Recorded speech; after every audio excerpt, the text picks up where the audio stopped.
Afloat in the firmament this time, the friend, the fop, the fighter, the funny man, and the femme fatale.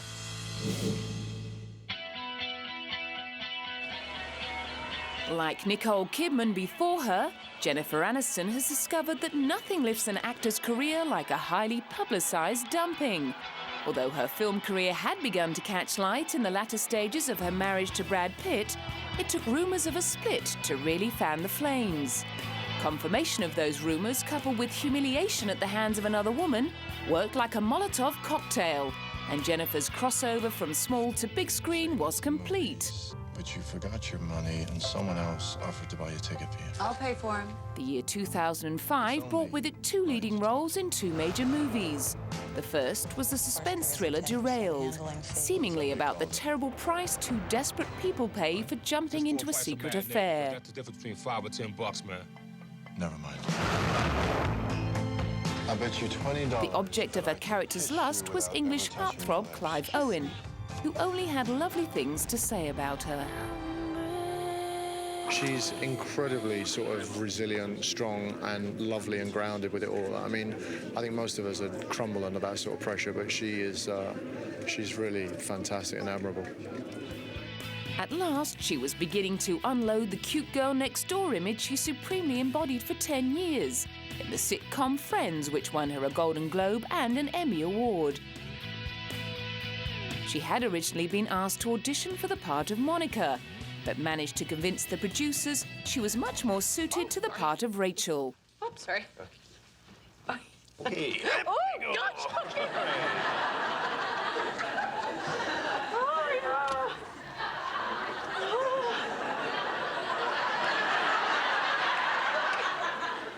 Can I ask you a question? Yeah. Do you think it's possible for 2 friends to fool around and not have it be a big deal? I mean, I'm not consciously doing jobs to shed Rachel. I think that will just take time. It will eventually happen, and I don't know if that will ever fully go away, but people have been, you know, pretty great in kind of welcoming me in other areas of, you know, entertainment, so to speak. Next came the aptly named Rumour Has It, in which she plays a woman who learns that her family was the inspiration for the book and film The Graduate. The film grossed $43 million, and Jennifer's grace under fire throughout the filming process won her the admiration of co-star Mark Ruffalo. Knowing now what I didn't know at the time is even a greater testament to her class and poise, you know? The title of her next film, The Breakup, was an even more appropriate reflection of her private life.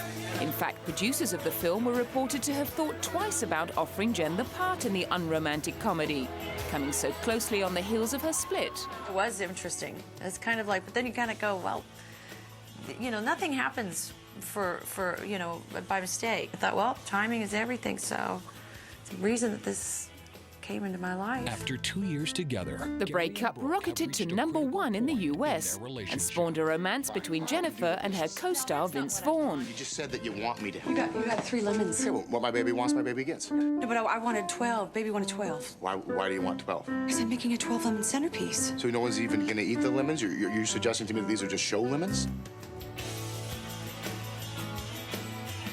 That relationship may have taken a nosedive, but Jen's career continues to skyrocket. In 2006, she was voted Best Dressed by People magazine. In 2007, Forbes listed her as the 10th richest woman in the entertainment industry. Her net worth of around $110 million makes her well able to afford the 2 nose jobs she's undergone to narrow her deviated septum. Having conquered big screen comedy, she recently took time out to tread the boards, to take part in 24-hour plays, a one-night-only event for charity. Despite the rushed job, her appearance drew enthusiastic reviews from her rather biased fans. I thought she was fantastic. Actually, the first one was pretty decent. Jennifer Aniston really kind of stole the show tonight. She really got all the applause. She's definitely the big hit tonight, and we're really looking forward to meeting her after the show. But then Jen is no stranger to public adoration. Since first appearing in Friends in 1994, she's hardly been off the podium at the People's Choice Awards, for which she's tirelessly grateful. Television performer is Jennifer Aniston.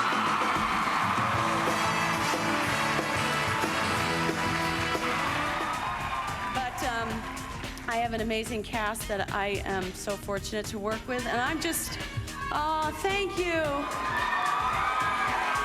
Well, I love you, and I thank you so much. This means so much. Thank you very much. And she takes a very simple attitude towards her loving audience.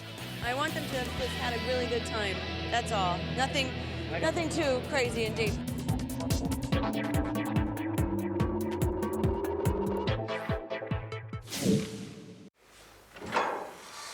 Hugh Grant's plummy start in movies came in 1988, when he played Lord James Dampton, the heir to land which backs onto the lair of the legendary white worm. Survey or something? Not really, no. I hear you're having trouble with a snake. You must be from the council, then. No, I've just seen Ernie's ankle. You're a doctor. No, forgive me, I'm your neighbour, James Dampton. Ah, and you're going to uphold family tradition and slay the beastie. How incredibly romantic. The Oxford graduate scored his first serious major role in Remains of the Day in 1993 and secured his share of the gossip magazine headlines as the other half of paparazzi magnate Elizabeth Hurley. 4 weddings and a funeral later, he'd scaled the starry heights, only to be plunged into disgrace after being caught with a prostitute.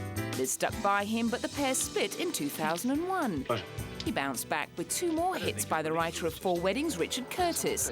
After Notting Hill alongside Julia Roberts, he played the slimy but lovable cad in Bridget Jones' Diary. Having meaningless affairs, drinking and not being responsible. He went stateside to film 2 Weeks' Notice and met his comedy match in Sandra Bullock.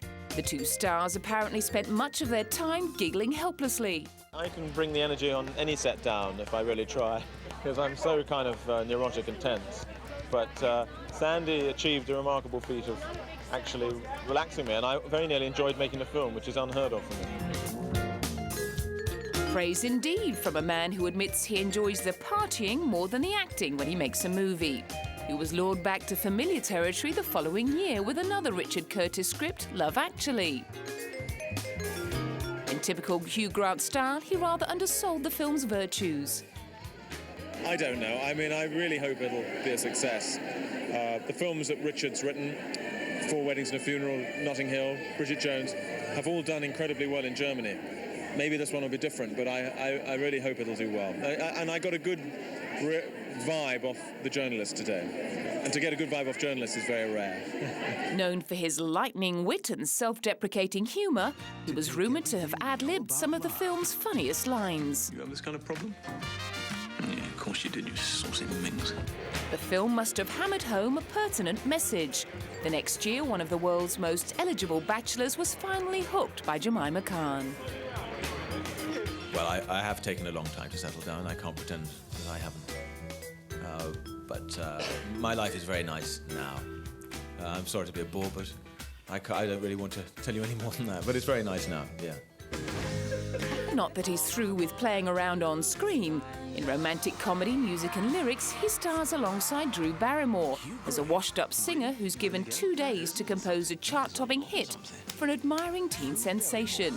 In trademark self-effacing fashion, Hugh admitted he was less than an ideal dance student. Especially from a man who wears such tight pants. Well, I had a choreographer, a brilliant choreographer, and we used to have these sessions in a big studio in downtown New York, and he'd stand there and he'd say, "OK, Hugh, so I'm just going to play the music really loud, and I want you to just express yourself." And he'd put the music on, and half an hour later, I'd still be standing there, stock still. I had no self to express. There's no dance in me. Also confessing to turning into a grumpy old man, perhaps he's thinking about throwing in the towel. My feeling on that, I think, is that there's 2 kinds of it all going away. One is where you decline in a rather undignified manner through worse and worse films and people saying that he's really hit rock bottom now, and I think that would be, I would hate that. I'm too vain for that.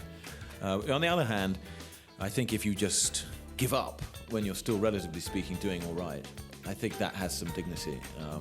It's what Audrey Hepburn done, and I've pretty much based my entire career on her.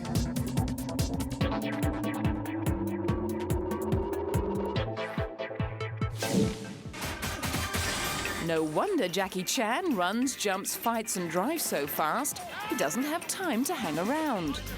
As well as appearing in over 100 films, writing, directing and producing movies in Asia and Hollywood, and choreographing and performing his own stunts, Jackie's entrepreneurial endeavours make P. Diddy look like an amateur.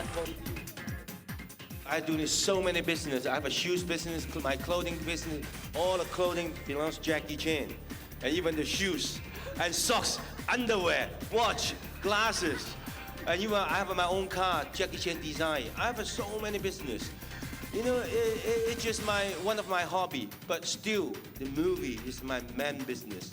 So this is why I'm for the future, I'm doing water, and coffee, green tea. Oh yes, he can hold a tune too. For I can help falling. Chan is also a major pop star in Asia and has released over 20 albums since 1984. He even sings the theme songs to some of his films, probably while gargling Jackie Chan coffee and darning a pair of his own socks. The Peking opera-trained boy from Hong Kong cracked America with Rumble in the Bronx and the Rush Hour franchise.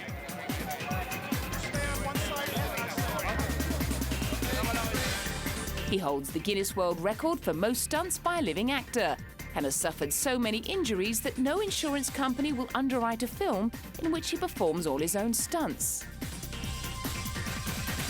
No wonder he's changed his approach. All those years, I do a lot of dangerous stunts. I hurt myself, I break my ankle.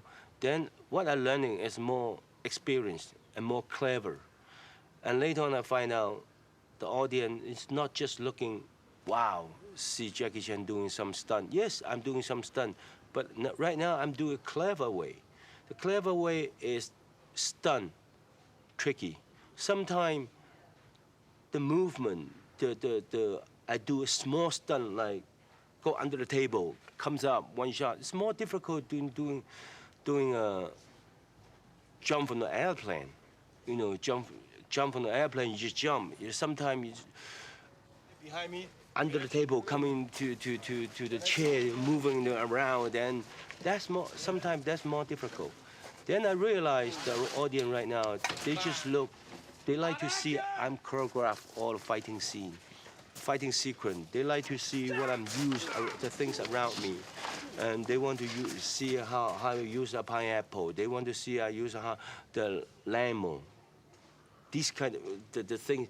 I believe they enjoy more enjoyable. Yeah. So this is why right now I learned some clever things. Now in his 50s, his attitude towards stunts isn't the only thing that's changed. After continuing his Hollywood box office success with Shanghai Noon and Shanghai Nights, Jackie has been broadening his horizons and placing more focus on the acting than the action. In 2005's The Myth, he plays a reincarnated Chinese general who falls in love with an Indian princess, played by Bollywood sex symbol Malika Sherawat. I have a lot of chance to watch Indian movie. Not the whole thing, at least the MTV really, I tell you what, is top of the world right now. Even one of my director, he just finished the movie called what? Perhaps Love. Perhaps Love. He used all the dancing and choreograph all from India. I tell you what, India becoming really Bollywood, becoming really strong now, yeah. But not surprisingly for one of the entertainment industry's greatest entrepreneurs, his interest in Bollywood isn't purely artistic. Because for the future, I know the biggest market is in Asia. Only, China, India, almost 2.5 billion people. It's the biggest market in the world. And the culture almost same, the similar, we have similar culture. So this is why I talk to my manager, always contact with a producer, So this is why I'm willing to do the dancing part and the Indian style.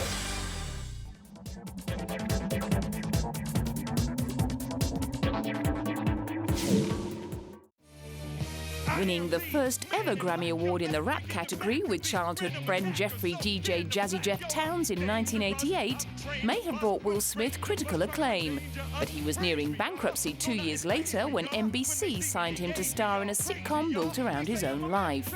The Fresh Prince of Bel-Air saved his assets and launched an acting career. Well, you know, if the money were the same, it would absolutely be music. Music is closest to my heart. You know, as an actor, I'm more a tool for the director to see his or her vision. But as a musician, I write what I want to write, I say what I want to say, I create the way that I want to create. So it's more about me when I'm making the music. So it would absolutely, there's nothing like being on stage with music. That's as maybe, but since his breakthrough with Bad Boys in 1995, Will has barely had a chance to get jiggy with it. Next came the blockbuster Independence Day, followed by Men in Black.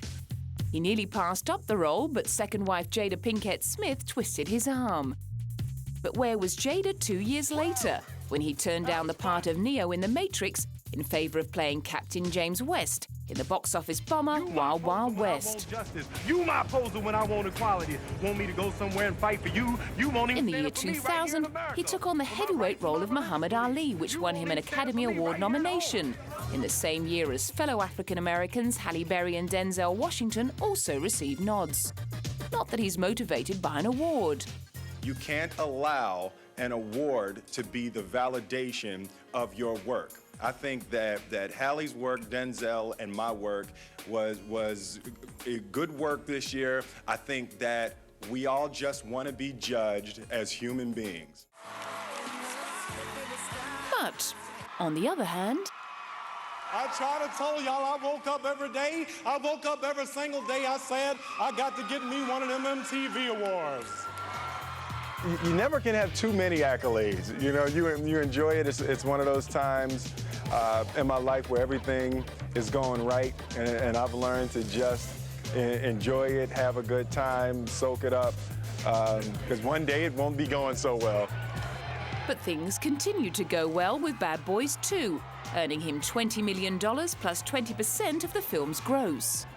As well as handing Will Smith yet another box office hit, Alex Proyer's 2004 adaptation of the Isaac Asimov book also provided the inspiration for Will's next musical outing, a single called Switch.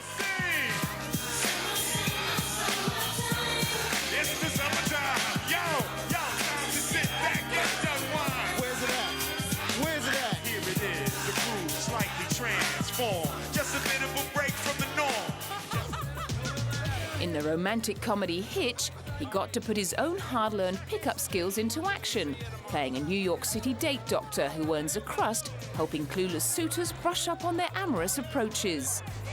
Never forgetting the advice of his grandmother who once said, "Don't let failure go to your heart and don't let success go to your head," Will then took on the challenge of playing real-life rags-to-riches battler Chris Gardner, alongside his own son Jaden, in the pursuit of happiness. You gotta trust me, all right? I trust you. Because I'm getting a better job. Ooh, Let me see if I can find you an application for our internship. Did Mom leave because of me? Mom left because of Mom, and you. Will, who believes he could become president within 15 years if he set his mind to it, totally identified with his character's struggle to raise his son in poverty, before hitting it big as a self-made millionaire and CEO of a Chicago-based brokerage firm. Oh, absolutely. I mean, I've always had mentors and people there to guide me at those crucial moments.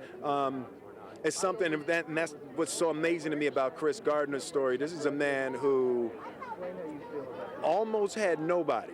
You know, it was almost completely by himself. He and his son against the world, and what he was able to create inside of him, and the idea or the dream or whatever you want to call it, that he was able to hold on to and to command that the universe be what he wants it to be. You know what I mean? It's a wonderfully mythologically powerful story. Not only did his performance strike a chord with the members of the Academy, it won the respect of his real-life inspiration. And you know what? Will Smith played Chris Gardner better than Chris Gardner ever did. Okay, I'm so proud of him. I'm so proud of little Jaden, who pushed him every day. And this could be special for these guys, so we're really happy about that.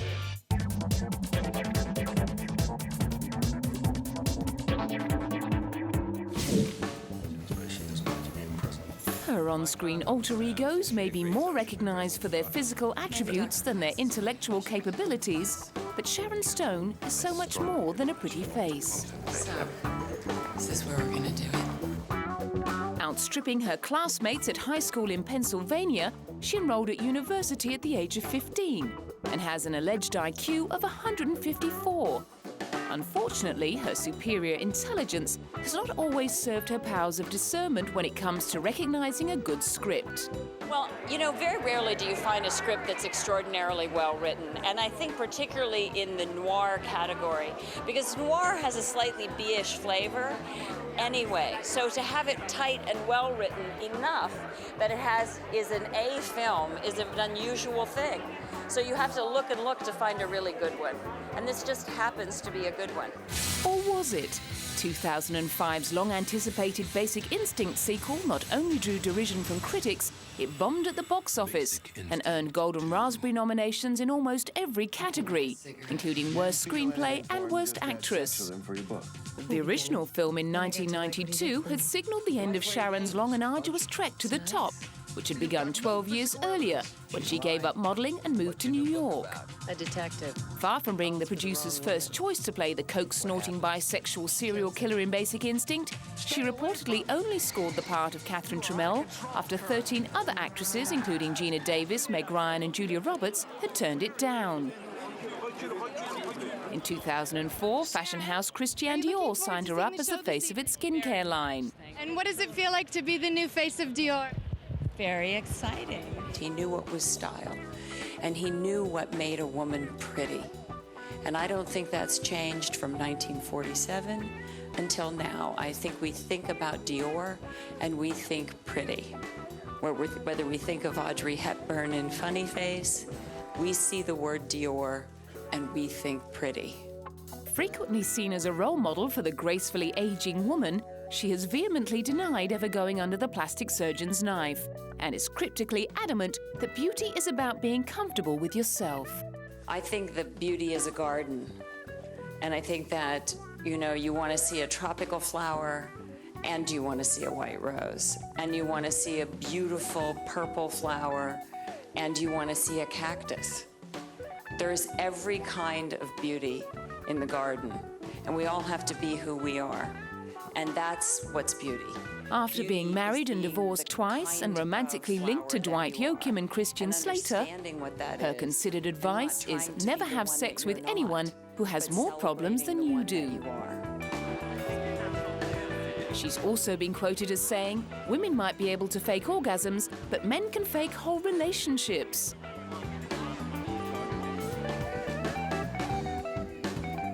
Her quest for spiritual enlightenment led her to the Church of Scientology in the 1990s. But more recently, she jumped ship to Buddhism after fellow actor Richard Gere introduced her to the Dalai Lama. Well, to listen to the teachings of His Holiness is a very extraordinary thing, because when you are with someone who's incredibly intelligent, incredibly wise, and very, very loving, I think in any circumstance, the speak is very simple. And his subject is very simple, that we must behave compassionately and thoughtfully to one another. No doubt she hopes her plea for compassion will extend to the ears of her critics.